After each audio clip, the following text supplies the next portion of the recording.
Sambutan kali ini saya ingin menghimbau, menekankan serta mengingatkan lagi tugas dan fungsi Ketua Tim Penggerak PKK Kecamatan seperti apa yang sudah dituangkan dalam Juknis Tata Kelola Kelembagaan Gerakan PKK pada hasil Rakernas ke-9 PKK tahun 2021 pada buku 3 dijelaskan bahwa tugas Ketua Tim Penggerak PKK Kecamatan adalah A. Melakukan fungsi pimpinan dan pengendalian seluruh aktivitas pembinaan gerakan PKK di Kecamatan. B. Memberikan petunjuk dan melakukan koordinasi internal dan eksternal tim penggerak PKK. C. Memberikan arahan kebijakan umum yang menjadi program atau agenda kerja gerakan PKK secara keseluruhan. D. Mengkoordinasikan kebijakan program atau kegiatan dalam rangka pembinaan dan pengembangan berbagai upaya pemberdayaan dan kesejahteraan keluarga. E. Melakukan fungsi kewenangan dalam memutuskan dan menetapkan berbagai kebijakan yang berkaitan dengan upaya gerakan PKK. Saya berharap minimal koordinasi timbal balik antara ketua, pengurus dan para kader berjalan dengan cukup baik. Harapan saya hal tersebut bisa menjadi motivasi dan pengingat bagi kita Ketua Tim Penggerak PKK Kecamatan se-Kabupaten Jombang. Tetap semangat menebar kebaikan, ilmu dan menjadi pendamping para kader. Insya Allah kebahagiaan ibu-ibu semua akan dicatat sebagai amal ibadah yang luar biasa oleh Allah Subhanahu wa Ta'ala. Amin. Amin ya rabbal alamin. Demikian ibu yang bisa saya sampaikan. Selanjutnya saya mohon maaf. Ihdinas siratal mustaqim. Wassalamualaikum warahmatullahi wabarakatuh. Ini adalah ganti, mungkin ibu-ibu ada yang sudah pernah mendengar, ada yang belum. Jadi ganti ini program baru dari Kemenhub Bangga. BKKBN dulu adalah masih badan dan seiring berjalannya waktu sekarang menjadi Kementerian Kependudukan, Pembangunan Keluarga sampai lupa saya. /BKKBN, masih ada BKKBN-nya. Nah, ini merupakan salah satu program unggulan Kemenhub Bangga di periodenya Presiden Prabowo. Ganti ini singkatannya Gerakan Ayah Teladan Indonesia. Jadi apa saja sih yang harus kita lakukan dengan program ini? Ayahku orangnya sangat baik.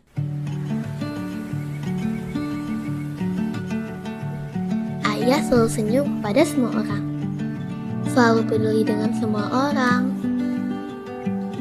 selalu menyebarkan rasa sayang ke semua orang.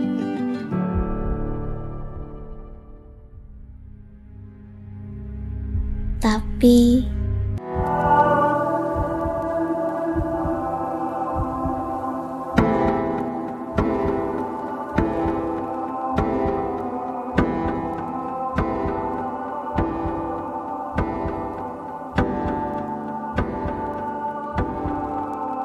aku harap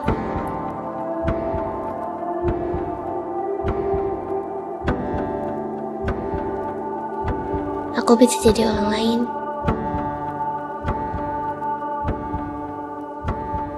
Agar disayang ayah.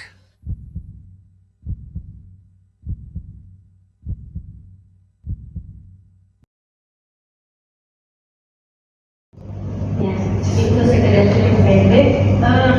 Saya kalau nonton ini masih juga ternyuh gitu ya, bahwa ternyata masih banyak ayah-ayah di luar sana yang baik, di luar kelihatan sama tetangga itu orangnya baik sekali, tapi perannya di dalam keluarga kurang, peran terhadap anaknya sangat kurang. Nanti akan saya sampaikan data-data yang kita dapatkan dari hasil kuesionernya para adik-adik di generasi berencana yang diberikan hampir ke 2.000 remaja di Jombang. Apa saja hasilnya nanti kita akan lihat. Dan kalau kita bicara soal ayah, yang panjenengan terlintas itu apa? Mungkin kalau ibu-ibu ada yang akunten, ayahnya sudah meninggal, tapi harapan kita terhadap anak laki-laki kita atau terhadap mantu kita itu inginnya menjadi ayah yang seperti apa? Melindungi, panutan, bukan manutan ya, panutan. Ada lagi? Bijak. Ada lagi? Menyayangi. Semuanya adalah tujuannya ada peran ayah dalam keluarga. Selama ini kalau mengasuh anak itu menjadi tugas siapa? Ibu. Padahal harusnya berdua. Kenapa berdua? Nyun sewu buatnya berdua. Oke, otomatis ngasuhnya juga harus berdua.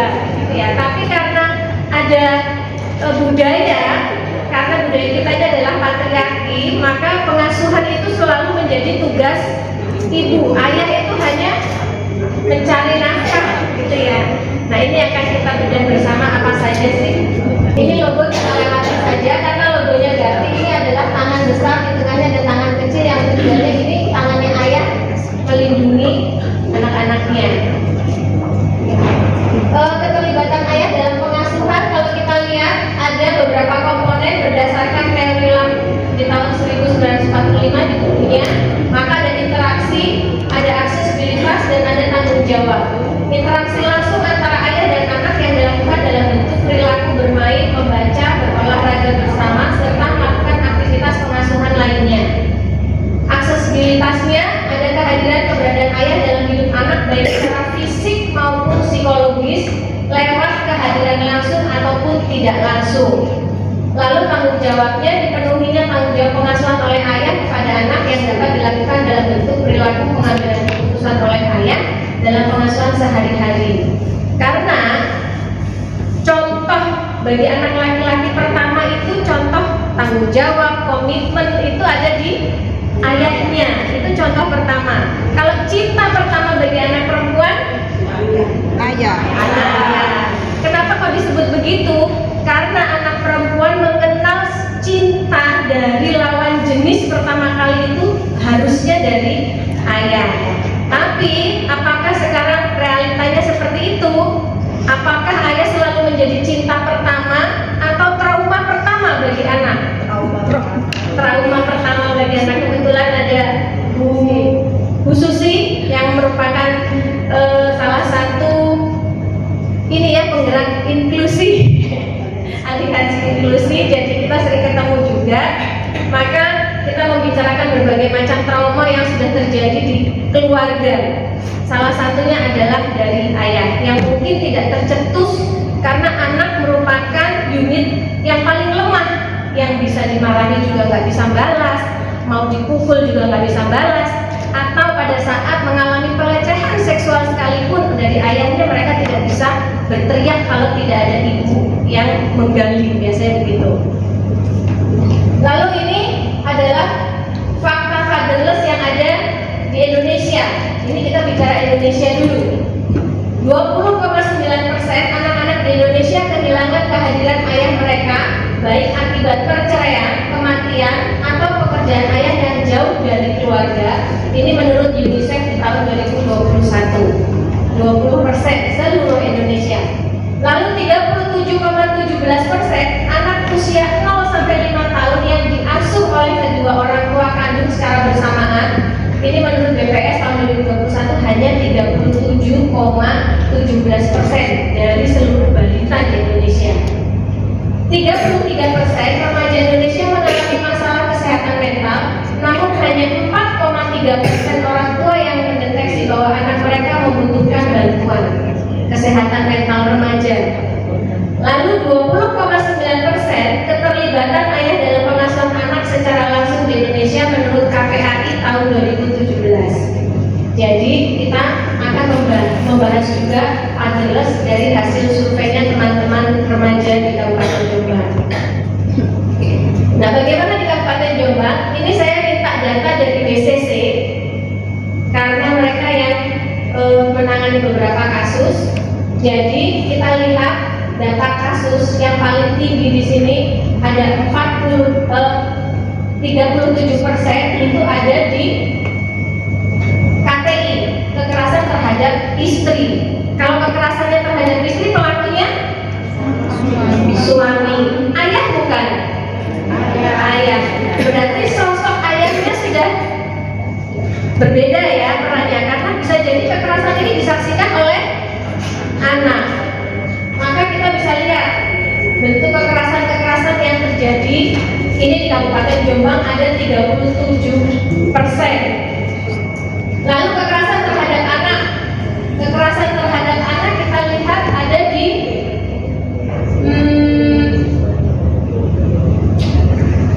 ada di sini salah satunya. Ini 7,1%. Ini yang terdata di BCC yang terlapor saja. Kira-kira menurut ibu-ibu banyak nggak yang tidak terlaporkan? Ya. Kekerasan terhadap anak itu contohnya apa, Bu? Bentakan.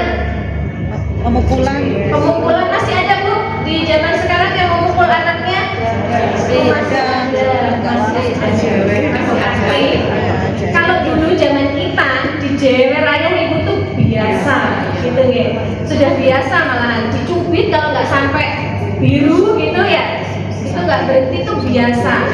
Tapi di zaman sekarang anak diperlakukan begitu biasa atau tidak? Ada undang-undang sudah yang melindungi anak, gitu ya. Apakah semua anak itu harus diberikan pengasuhan dengan kekerasan? Kan gitu, bentakan. Atau paling simple, bullying pertama itu terjadi pada anak ada di keluarga loh. Iya. Gitu ya? Biasanya. Ya, dibandingkan. Yang tujuannya mungkin tadinya untuk lucu-lucuan. Anaknya dipanggil dengan bukan namanya. Dut, gitu ya. Sek, pesek gitu ya. Duh, putune yang ini kok ileng ngerek. Itu bullying sebenarnya. Tapi kita tidak merasa dan membiaskan karena itu lucu gitu salah-salah gitu ya. Maka itu yang terjadi. Nah ini bentuk tindak pidana kekerasan berbasis gender, pelecehan seksual fisik terhadap anak ada 15, dewasa 3. Lalu kekerasan dalam rumah tangga ini yang masih paling besar ada di 42 kasus di tahun 2024. Padahal kalau datanya secara lengkap catatannya WCC makin tahun itu bukan semakin turun tapi semakin naik gitu, semakin melonjak. Ada fenomena apa sebenarnya kan gitu. Lalu kita lihat di sini pelakunya ada orang tua tiri. Jadi sekarang pelaku kekerasan seksual kalau nggak ayah kandung, ayah tiri, tetap sosok ayah gitu ya. Dan ini ada 13. Lalu suami itu ada 42. Kalau sudah ngomong suami kembali lagi ke ayah. Ngapunten para ayah yang ada di ruangan sini tidak bermaksud menyudutkan. Itu kita hanya berbicara data tapi saya yakin ayah yang ada di ruangan sini ayah-ayah teladan dari kami. Lalu ini sebaran peta wilayahnya yang paling banyak ada di kecamatan Jombang, di kecamatan kota. Nomor 2 ada di Mojowarno. Nomor 3 ada di Diwo.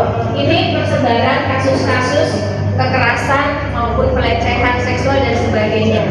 Kenapa kecamatan Jombang? Kebetulan saya menyuruh KB di kecamatan Jombang baru 1 tahun ini.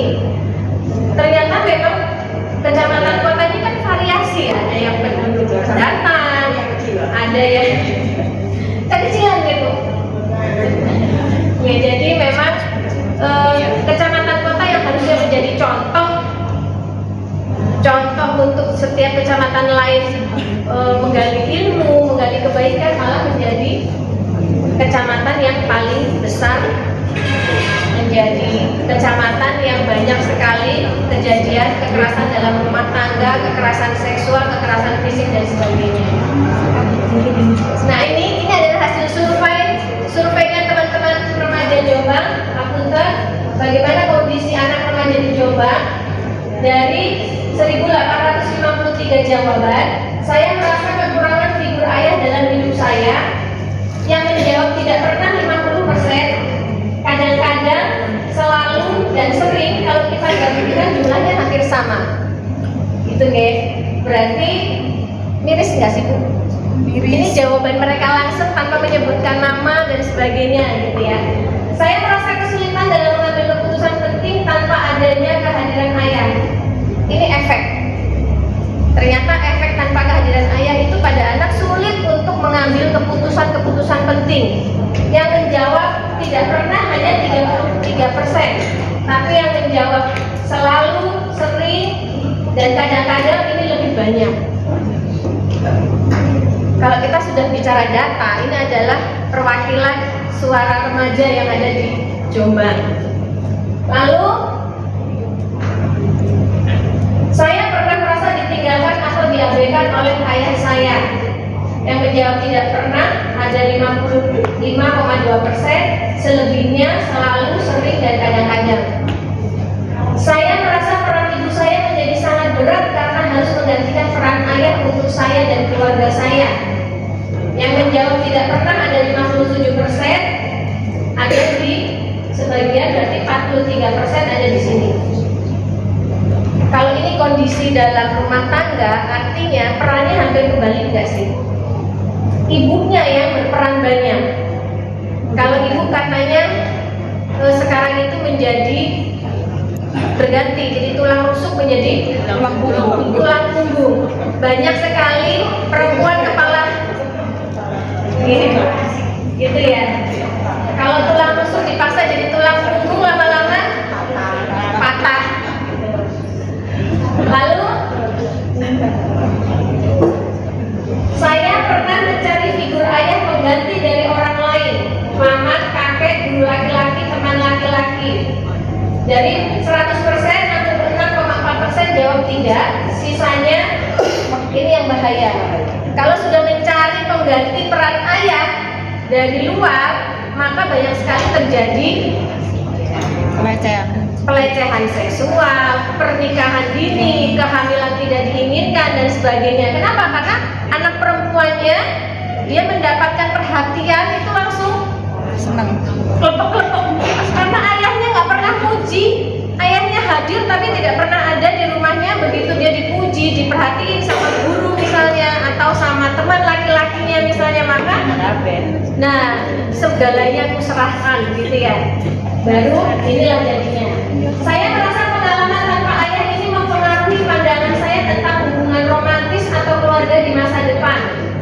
Hanya 48% yang menjawab tidak pernah. Selebihnya mereka merasa terpengaruhi karena ketidakhadiran ayahnya, mempengaruhi pandangannya tentang hubungan romantis dan keluarga. Kalau ada seorang anak perempuan yang berkata, aku besok ingin punya suami kayak ayah, seneng gak yang jadi ayahnya kira-kira? Ayah?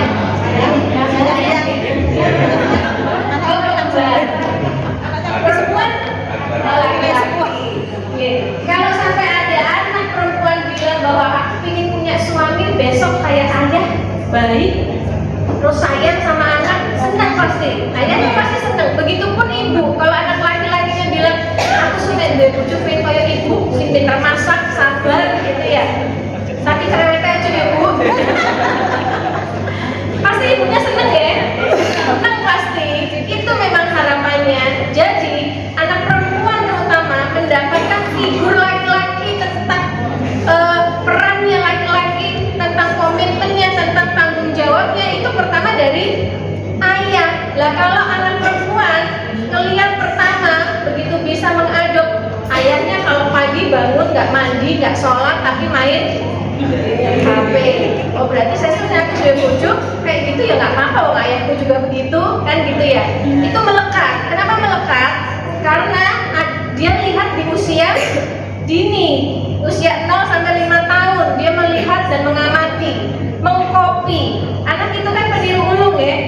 Jadi kalau misalnya tiap pagi bapaknya baru mainan burung, begitu kecil sukanya gini nggak sih? Mana burungnya, burungnya? Gitu pasti, karena ada yang dicontoh.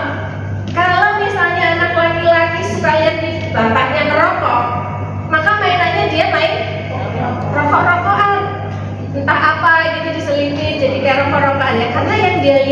itu yang dia contoh itu. Dan bagi anak laki-laki, cara memperlakukan ibunya, cara ayah memperlakukan ibunya itu adalah contoh pertama yang ditiru pada anak laki-laki. Gitu nggih. Ngapunten nggih Bapak Ibu. Lalu ada lagi, saya merasa kurang mendapat pujian atau pengakuan dari figur ayah. Hanya 49,8% yang bilang tidak pernah. Bayangkan kalau remaja di Jombang ini ada berapa ribu dan separuhnya mengaku tidak pernah mendapatkan pujian dari figur ayah. Ya siap-siap saja dispensasi nikah akan makin tinggi karena dia gampang sekali otomatis terlena dengan pujian-pujian dari laki-laki di luar. Saya sering merenungkan bagaimana hidup saya akan berbeda jika ayah saya hadir dan memberikan peran di hidup saya. Hanya 45,5% yang jawab tidak pernah. Yang selebihnya mereka mungkin berpikiran seandainya ayahku berperan, mungkin aku tidak diperlakukan begini sama orang lain. Seandainya ayahku bisa melindungi aku, mungkin aku tidak akan mendapatkan kekerasan seksual, misalnya gitu ya. Jadi itu yang harus kita pahami. Ini jeritan dari anak-anak kita. Lalu begitu kita minta definisikan ayah menurut pandangan Anda, ini yang paling banyak. Ayah adalah sosok pelindung, pembimbing, dan panutan dalam keluarga. Ia bukan hanya orang yang bertanggung jawab secara finansial, tetapi juga memiliki peran penting dalam membentuk karakter, memberikan rasa aman dan menjadi teladan dalam kehidupan anak-anaknya. Ini jawaban anak remaja loh. Lalu cita pertama bagi anak perempuan, orang yang hebat. Definisikan ayah laki-laki. Padahal sudah jelas ya kalau ayah pasti laki-laki. Jawabannya teman-teman. Definisikan ayah. Ayah adalah rumah. Ayah adalah pahlawanku. Gitu ya. Lalu yang ingin Anda lakukan dengan ayah, saya ingin menghabiskan waktu berkualitas bersama ayah seperti berbicara dari hati ke hati, melakukan kegiatan sederhana seperti berjalan-jalan, bermain, atau bahkan sekedar makan bersama. Saya juga ingin mengenalnya lebih dalam sebagai pribadi, bukan hanya sebagai orang tua. Jadi ternyata anak-anak remaja kita kepingin loh bisa ngobrol sama ayahnya selayaknya teman. Jadi ternyata anak-anak remaja kita kepingin loh menghabiskan banyak waktu dengan ayahnya, walaupun tahu ayahnya bekerja, setidaknya setiap hari merasa diabaikan. Lalu apa yang dilakukan dengan ayah? Berbicara, membahagiakan, liburan, bercerita banyak hal. Ini jawaban dari teman-teman remaja. Hambatan apa yang Anda rasakan ketika ingin melakukan hal tersebut bersama ayah? Canggung paling banyak. Sama ayahnya dewe loh canggung. Merasa gak sih Bu kalau kita misalnya anak kita lebih dekat sama rewang gitu misalnya, kita merasa sakit hati gak? Cemburu pasti. Orang kadang-kadang anaknya lebih dekat sama ayahnya atau aja ibunya, anaknya atau ayah kan gitu ya. Nah, ini kalau dia merasa canggung untuk berbicara atau tidak sama ayahnya, harus kemana dia cerita? Lalu gengsi, ngomong bapaknya lo gengsi. Ternyata banyak banget berarti waktu-waktu yang tidak habis antara ayah dengan anaknya dalam keseharian. Ini tidak ada hambatan waktu karena ayahnya sibuk mungkin jadi susah sekali untuk punya waktu berbicara dan bermain. Lalu tidak ada dan ada jarak. Ini adalah untuk para ayah yang kerjanya jauh di luar kota. Harapan untuk ayah jadi kepala keluarga yang baik, yang bukan hanya mendidik dan membimbing anak-anaknya, tapi juga ayah yang ngebahagiain. Ini bahasanya anak-anak remaja sebenarnya, yang ngebahagiain keluarga, ngertiin, plus perhatian sama keluarga dan gak nyakitin hati keluarganya. Ini harapan anak kita. Aku harap suatu hari nanti kita bisa lebih sering ngobrol, tertawa bareng, dan saling terbuka. Aku ingin bisa mengenal ayah lebih dalam, bukan hanya sebagai orang tua, tapi juga sebagai teman hidup yang bisa aku percaya. Aku juga berharap semoga ayah selalu dalam lindungan Tuhan, diberi umur panjang dan tetap kuat menghadapi hari-hari. Karena aku masih ingin banyak waktu bareng ayah. Ini curhatannya anak remaja, gitu ya. Tapi di sini ada harapan ayah tidak menyakiti hati keluarga. Ada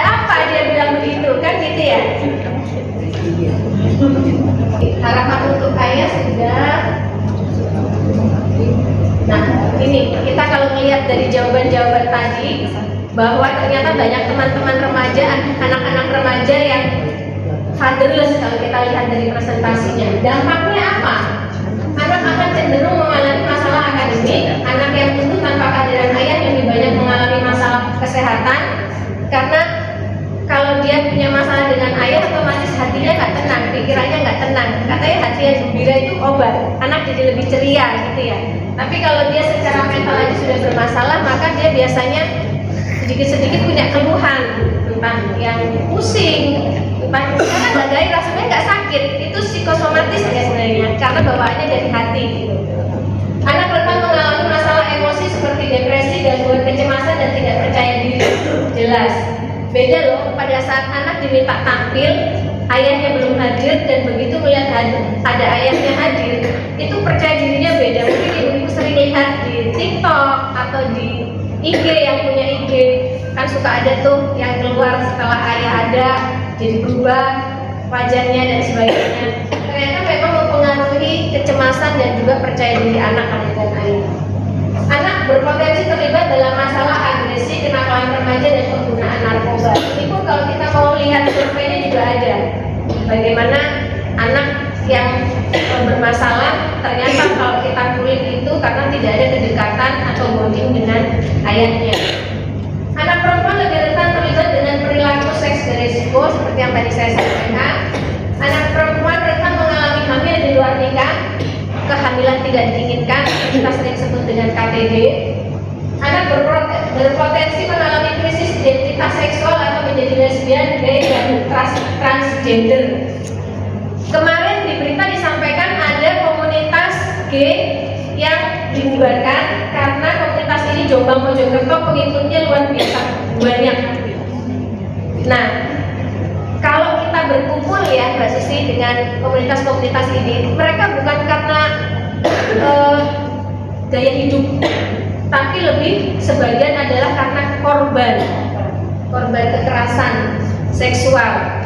Jadi yang menjadi gay atau yang menjadi waria dan sebagainya atau LGBT tadi adalah karena begitu saya tanya, mereka kebanyakan korban, dan karena korban otomatis itu terjadi pada saat mereka masih usia remaja awal, nancep, butuh kekuatan untuk dia melawan supaya tidak menjadi dendam untuk melakukan hal yang sama kepada orang lain.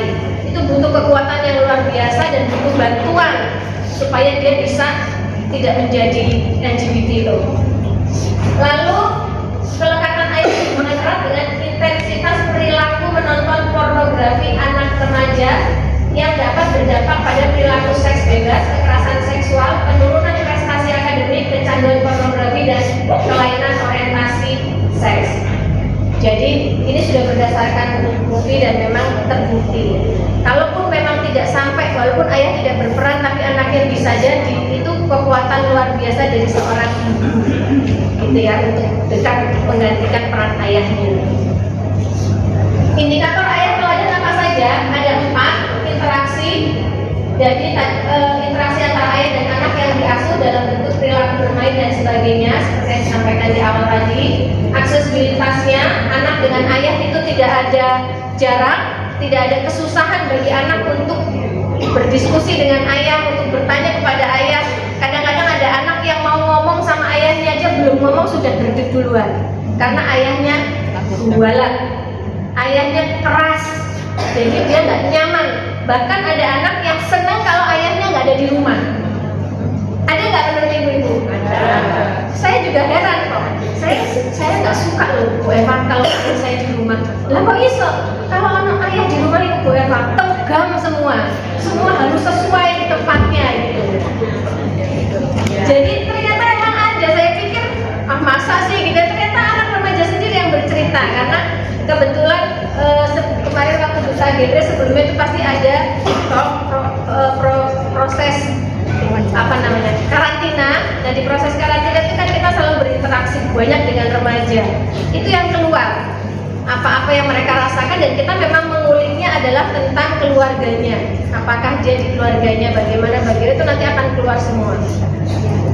Tanggung jawab, diperlunya tanggung jawab pengasuhan oleh ayah kepada anak yang diasuh yang dapat dilakukan dalam bentuk perilaku pengambilan keputusan oleh ayah dalam pengasuhan sehari-hari. Jadi kalau masalah tanggung jawab anak sudah mendapatkan contoh, pasti insya Allah dia juga akan bisa mencontoh tanggung jawab di luar. Misalnya, oh ayahku yang membiayai semuanya, ayah mencari nafkah dan membiayai semuanya, bukan ibu. Karena kadang-kadang ayahnya ada, tapi kalau apa-apa selalu ibu. Bukan karena ayahnya nggak kerja, ayahnya kerja, tapi ternyata ayahnya kulitnya setengah mati. Kalau minta umpamanya, kalau mau minta dibiayain ayah, itu proposalnya panjang, ngalahin proposalnya ke CSR gitu. Jadi mending ke ibu. Ibu sendiri dijatahnya sama ayah seminggu 200.000, masih banyak, masih ada 1.200.000. Ada yang sehari cuma dijatah 15.000. Kenapa kok? Bu Eva kok ngerti? Lah kan ada di SOTH di ibu balita. Kita kalau ngomongin SOTH, wah banyak curhatannya ibu-ibu balita itu. Jadi jangan harap anaknya akan baik-baik saja diasuh kalau mentalnya ibunya tidak baik-baik saja. Mental ibunya yang menjaga tugasnya siapa? Ayah. Boleh tak ibunya dijaga sama ayahnya tetangga? Kan tidak boleh kan? Jadi saling berkesinambungan sebenarnya program-program ini. Lalu keterlibatan dalam pekerjaan rumah atau domestik. Saya yakin suami-suaminya ibu-ibu di sini pasti masih ada yang kalau panjenengan repot suaminya bantu, panjenengan nyuci suaminya maulah jemurin. Masih ada? Masih. Kalau misalnya jenengan capek disuruh istirahat, ora usah masak, aku aja sing masakno. Ada? Ada. Aku kayak gitu. Ada.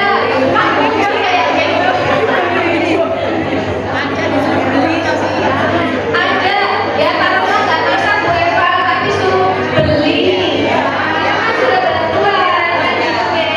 Nggak harus ayahnya yang masak, gitu ya. Coba diingat-ingat lagi waktu jenengan dulu masih imut-imut, anaknya masih kunyulan, anaknya masih balita. Kalau jenengan kerepotan dengan putra putrinya jenengan, bapaknya mau nggak bantu mandiin? Mau nggak bapaknya ngomong? Anaknya mau geng? Ya, berarti masih alhamdulillah yang di ruangan sini punya suami yang luar biasa. Tepuk tangan. Semoga itu juga dirasakan oleh ibu-ibu di luar sana. Tidak ada kekerasan-kekerasan rumah tangga yang harusnya turun nih tahun 2025, karena kemarin waktu kita diberitakan dengan BCC bersama ibu Warsudi juga kemarin itu benar-benar concern terhadap masalah kekerasan ini. Nah ini dimensi interaksi itu seperti apa sih? Melakukan ibadah bersama, jangan cuma dan sholat maghrib, tapi bapaknya main game, gitu ya. Dan subuhan, tapi bapaknya nggak subuhan, gitu ya. Ada Bu? Nggak ada. Nggak ada. Sama ini jawab ya. Nggak ada ya? Nggak ada. Alhamdulillah. Menemani anak bermain itu nggak butuh waktu banyak kok Bu. Tinggal harus disempatkan memang. Ya minimal dalam sehari sebelum anak tidur itu ketemulah sama ayah, bercerita, menanyakan perasaannya, bukan cuma nanya piye le dibeki api ya wis, kan nggak selesai itu kan dengan pertanyaan begitu gitu ya. Lalu melakukan pekerjaan rumah bersama anak, apa saja misalnya kalau minggu, ayo le cuci mobil bareng misalnya gitu, ayo le bersih-bersih, ayah sing motongi PT sampai sing bersih ya misalnya gitu.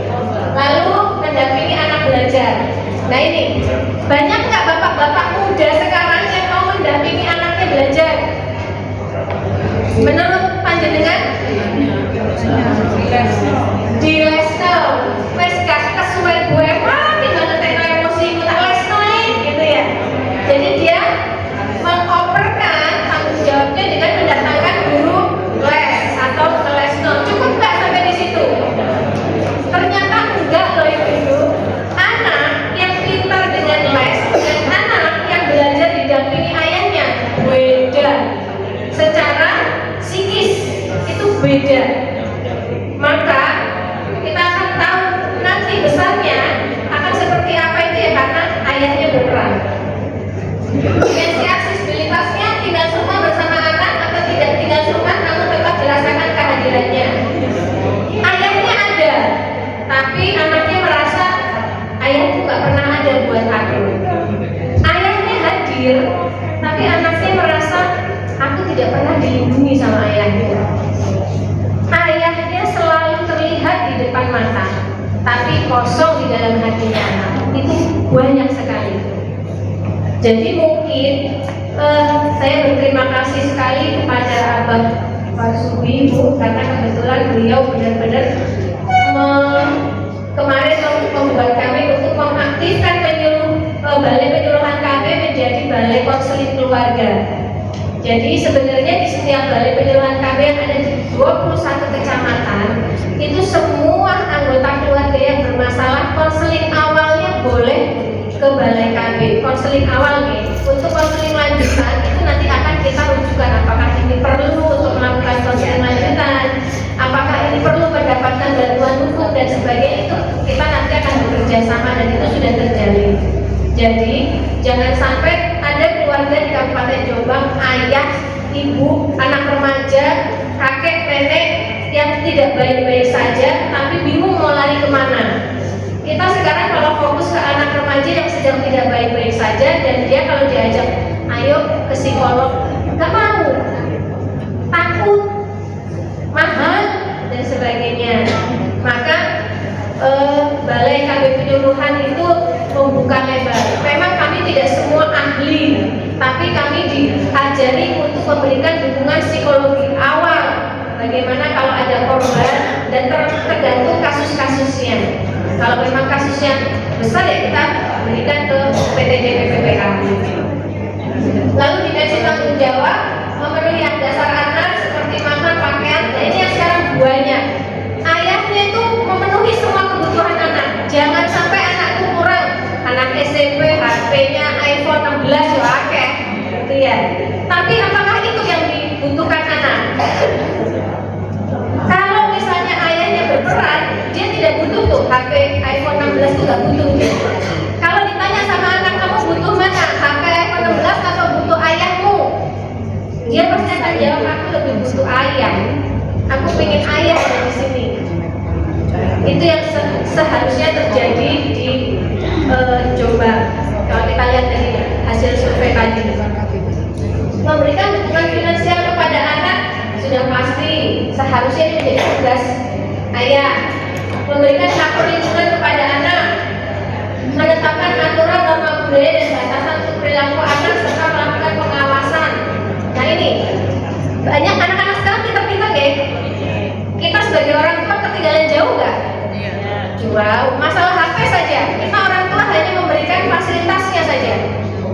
Tapi pengawasan penggunaannya didampingi nggak itu? Diperhatikan nggak rata-rata?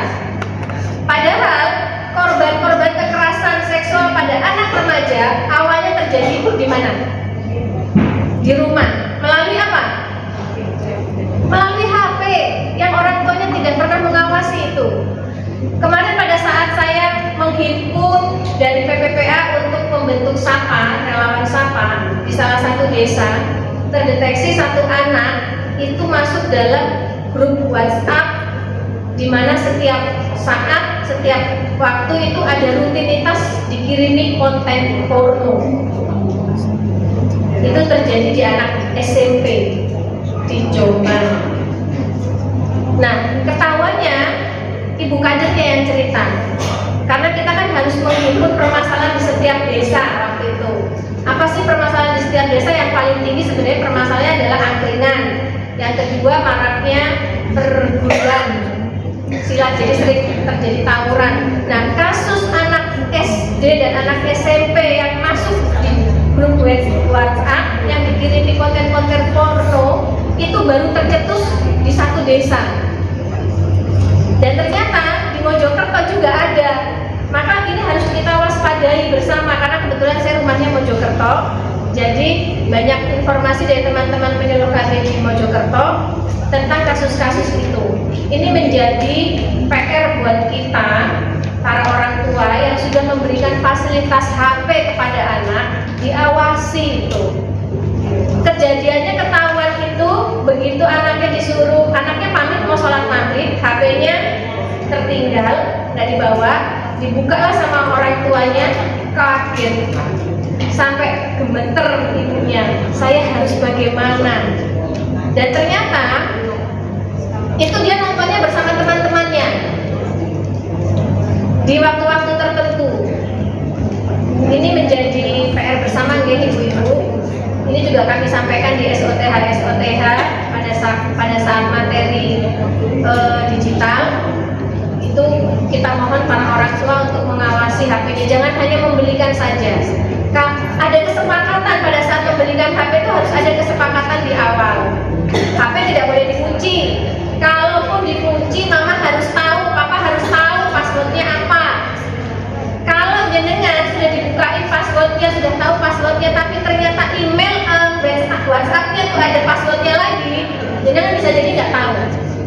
Jadi WA yang teman-teman biasanya ada di luar, tapi WA untuk orang-orang khusus itu dia sudah password lagi, gitu ya, sudah dikunci lagi. Dan saya yakin ibu-ibu, ya, maka harus ada kesepakatan kalau soal HP, karena anak-anak SD sekarang sudah pegang HP sendiri-sendiri, tuntutan pendidikan, tuntutan macam-macam lah, keharusan bahwa anak sekarang harus punya HP. Jadi kalau misalnya di ruangan ini ada yang anaknya SD belum ber-HP, ada? Terima kasih Bu Kiki. Ya, jadi kalau mau pakai HP punya mama. Jadi orang tuanya bisa tahu apa saja. Bahkan anak-anak SD itu chattingan sayang-sayangan karena tahu kalau di WA itu bakalan ketahuan, dia lewat mana? TikTok. Lewat TikTok sudahan sayang-sayangannya, lewat game. Kalau masih pasti tahu game-game. Kalau ibu-ibu di sini jarang nih, Roblox, Mobile Legends, gitu ya. Karena anak-anak SD itu sudah banyak yang bermain game seperti itu. Jadi mereka saya juga tahunya dari salah satu orang tua anak saya, teman anak saya, Bu Eva, Mah, anakku itu loh, Mak, sayang-sayangan itu loh. Aku mau nanginya lewat TikTok. TikToknya siapa? TikTokku. Jadi ternyata ketahuan di situ. Hebat gak sih? Mungkin ibu-ibu juga bingung loh. Mau message lewat TikTok itu bagaimana? Mungkin tidak terpikir gitu ya, nggak bisa. SD loh ini. Waktu itu ketahuannya kelas 4 loh. Dan apa yang mereka tanyakan anak-anak SD itu kalau pacaran? Kalau di screenshot di grupnya Paguyuban, aku ayu orang. Aku memiliki ayu andi.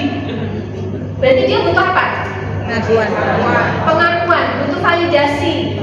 Artinya dia jarang loh dipuji sama ayahnya, gitu ya. Itu di-share di grup-grup kami para orang tua untuk jadi bahasan memang, tapi tanpa ini ya disebutin anaknya siapa gitu.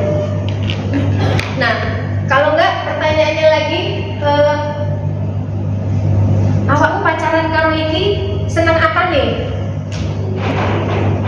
Terus ambek ayahmu gantengan ndi gitu. Mas aku ambek ayahmu gantengan ndi? Ada loh yang pertanyaan aneh-aneh gitu, anak-anak kecil-kecil itu guyoknya tapi yang miris gitu loh. Bahwa ternyata seperti itu. Kalau kita mau tahu, maka sering-sering ngecek deh yang sudah jadi uti, cek punyanya cucunya kalau ibunya ayahnya nggak ada atau di luar kota misalnya gitu ya. Tapi utinya jelas nggak bisa. Jelas nggak bisa utinya tidak. Maka pesan saya sampaikan kepada orang tuanya gitu ya, untuk jangan macam-macam. Anak SD sekarang sudah luar biasa main HP-nya itu sudah pinter-pinter sudahan, karena memang dituntut seperti itu.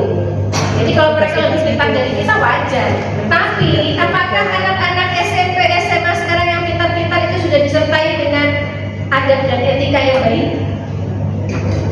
Itu yang kurang. Dasarnya dari mana dapatnya? Dari sini. dimensi tanggung jawab ayah. Biasanya anak dimarahin ibu, P100 pun menter, nggak loro hati. Tapi nek sinis nyentak bapak sakitnya katanya gitu. Saya nanya anak saya perempuan dua-duanya, kakak adik mau dimarahin mama gimana? B aja, nggak tak masukkan hati gitu. B aja. Tapi kalau ayah yang marah mah, baru kakak gitu, udah gemeter rasanya gitu ya. Artinya ngena banget. Maka ayah harus hati-hati sama anak. Karena satu kata yang nancep itu akan teringat terus seumur hidup. Itu ada contohnya di salah satu sekolah SOTH. Anaknya tuh nggak pernah mau kalau diantar sama ayahnya. Setelah ditanya, anaknya itu trauma karena waktu TK dimarahin ayahnya. Ayahnya saking marahnya itu banting lepek. Sebenarnya niatnya saking khawatirnya karena anaknya sempat kucul. Tapi kemarahan yang di luar kontrol itu justru membekas di anak. Pesennya nggak dapet, tapi malah negatifnya yang ditangkap anak. Jadi menurut ibunya, anaknya bilang bahwa ayahnya itu jahat. Aku nggak mau kalau sama ayah. Adik masih punya sakit hati sama ayah karena adik dimarahin keterlaluan. Itu nancep loh. Dia TK sampai kelas 5 SD itu masih bilang begitu. Maka ini yang harus dipahami bahwa ayah harus hati-hati karena kalau ayah yang marah itu sakitnya setengah mati. Anak remaja juga bilang beda, dimarahin mama sama dimarahin ayah itu beda Bu Eva. Kalau ayah yang marah tuh aku rasanya kayak hilang harga diriku gitu. Begitu ayah bilang, kok itu lo rayu dok, itu rasanya loh Bu Eva, rasanya itu kayak aku tuh paling jelek itu kepega gitu ya. Ayah bilang kue rayu. Kalau saya jadi anaknya dia bilang kue rayu, tak jawab bapaknya orang ganteng gitu ya.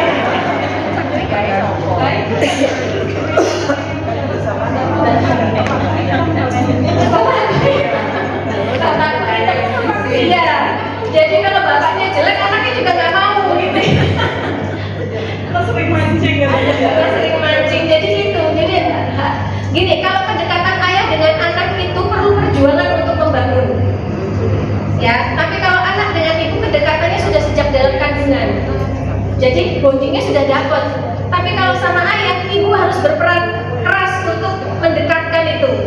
Misalnya ayahnya marah-marah sama anak, ibunya yang harus menyampaikan, maksudnya ayah itu begini loh nak, gitu. Karena tambah dikomporin, aku ngomong aja kan ngomong. Sebelum mama karo ayah itu, ayah itu sudah lari mulu loh. Ketika pelan tambah lelah gitu. Makanya yang menciptakan kebencian sama ayah siapa berarti? Ibu yang balik bola ternyata. Ya. Oke. Lalu ada dimensi keterlibatan, contohnya mengerjakan pekerjaan rumah bersama. Ini sasarannya gerakan ayah teladan atau gratis. Sasarannya adalah ayah memiliki anak usia dini, ayah memiliki anak pra remaja, ayah yang memiliki remaja usia 10 sampai 24 tahun dan belum menikah. Maaf, tadi ayah yang memiliki anak pra remaja dan remaja laki-laki sebagai calon ayah. Ini adalah sasarannya. Lalu programnya gratis itu apa saja? Ada melalui PPKS saja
dunia dengan swasta, komunitas. Saya yakin komunitas ayah di Jombang ini kan banyak ya, konselis misalnya, komunitas Vespa. Nah itu kan sebenarnya bisa dijadikan komunitas ayah teladan.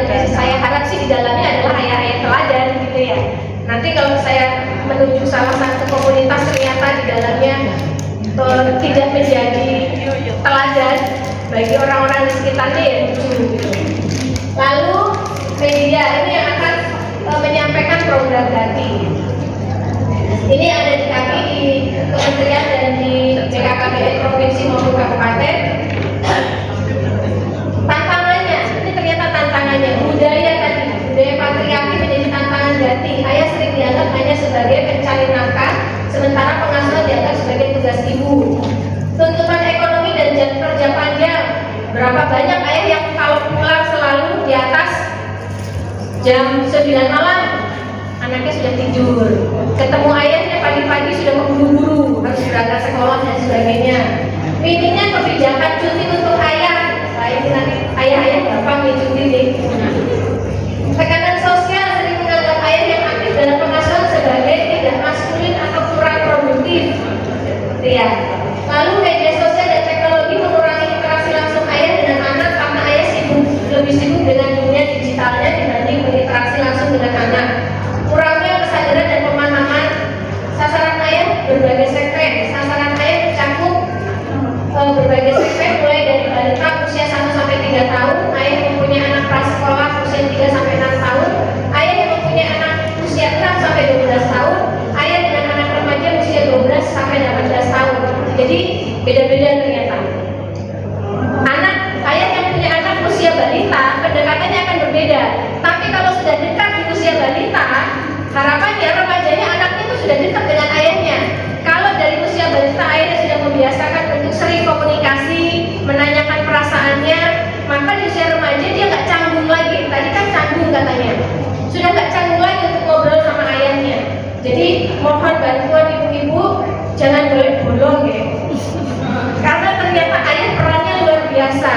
Bahkan menurut penelitian kedekatan anak laki-laki itu harus 75% dengan ayahnya, 25% dengan ibunya. Kalau perempuan kebalikan, 25% harus dekat dengan ibunya, dengan ayahnya, 75% dengan ibunya. Dan cara pengasuhannya pasti jelas berbeda gitu ya. Jadi kalau anak laki-laki dan perempuan sama saja nggak sama, perlakuannya pasti berbeda. Sudah, terima kasih untuk Bapak. Oke, sampai di sini ada pertanyaan ibu-ibu. Jadi saya mohon bantuan ibu-ibu tim ketua tim penggerak PKK kecamatan untuk menyampaikan bahwa setidaknya ada satu desa di kecamatan masing-masing untuk dijadikan desa atau kelurahan ayah teladan. Maka kami bisa masuk ke komunitas ayah, pertemuan-pertemuan musren Banggas itu kan kebanyakan para ayah. Nanti yang menyampaikan materi ayah bukan kami lagi, Pak Camat misalnya, atau tokoh agama, tokoh masyarakat yang bisa kita ajak sharing tentang peran ayah gitu. Karena kalau penyuluh KB lagi kayaknya ujung bulu karuan dengan anjan ayah teladan gitu ya. Takutnya kan begitu kan ya. Tapi kalau sudah tokoh masyarakat atau pengambil kebijakan, sopo sing wani kalau saya kan gitu ya. Jadi harapan saya ke ibu-ibu ketua tim penggerak PKK kecamatan, ada satu desa yang dibentuk untuk menjadi desa atau kelurahan ayah teladan. Lalu saya juga dapat titipan dari Ibu di Pojok 2 Kabupaten, SOTH itu tidak hanya satu kali angkatan selesai sudah, tapi SOTH itu berkelanjutan. Sasaran balita di desa itu ada 100, lalu yang ikut SOTH mentok kan 30 karena pembelajaran orang dewasa, lalu yang 70 tidak dilanjutkan, nggak ada karena anggaran dan sebagainya. Maka sasarannya tidak semua kena, maka ada keberlanjutan. Kalau ini sudah lulus, dilanjutkan sama orang tua balita lainnya untuk ikut gitu ya. Jadi bukan hanya sekali selesai. Ada SOTH tahap 1, 13 pertemuan, 14 dengan pertemuan awal, dan SOTH tahap 2 BKB emas, eliminasi masalah anak stunting dengan sasaran ibu hamil dan berjuta gitu ya, karena materinya berbeda. Lalu yang kedua ada selantang, sekolah lansia tangguh. Lansia tangguh. Di Jombang ini ada 3 kecamatan menjadi percontohan provinsi, Diwek, Peterongan, Jombang, di Tunggorono, dan ada tambahan pengembangan di Mojowarno. Ternyata simbah-simbah itu juga harus diperhatikan perasaannya, bukan hanya kolesterol dan asam uratnya, tapi perasaan-perasaan diabaikan setelah anak-anaknya menikah, perasaan stres dan sebagainya itu perlu mendapatkan pendampingan, perlu mendapatkan perhatian. Begitu masuk di sekolah lansia tangguh, nggak pakai nulis-nulis kok Bu, bersenang-senang. Terapi stres pada lansia itu bagaimana, terapi ngompol pada lansia itu bagaimana. Jadi itu yang biasa kita lakukan. Dan PKK Provinsi mengaduk 2 program tersebut, SOTH dan Selatan, menjadi programnya PKK. Maka di kecamatan-kecamatan masih banyak tidak ada selantangnya. SOTH hanya separuh dari 21 kecamatan yang sudah menjalankan seluruh desa. Yang separuhnya masih tertatih-tatih gitu ya. Jadi saya terima kasih untuk Ibu Ketua Tim Penggerak PKK Kecamatan yang seluruh desanya sudah menjalankan SOTH dan sudah menyambung dengan SOTH tahap 2. Ada pertanyaan sampai di sini Bu Ibu? Tidak ada? Pas? Berarti kalau pas harapannya semua terlaksana nih. Insya Allah, amin. Amin. Amin. Baik, itu yang bisa saya sampaikan. Ibu-ibu mohon maaf tidak ada maksud untuk menggurui dan sebagainya. Tapi saya berharap program-program kami tujuannya adalah untuk mewujudkan keluarga di Jombang yang mantra, maju dan sejahtera. Tidak ada lagi kekerasan terhadap istri, tidak ada kekerasan terhadap perempuan, terhadap anak, dan nggak ada tuh berita-berita di media-media tentang berbagai macam kejahatan yang terjadi di Jombang, gitu ya. Saya berharap dan saya yakin pasti akan semakin baik ke depannya, tidak begitu.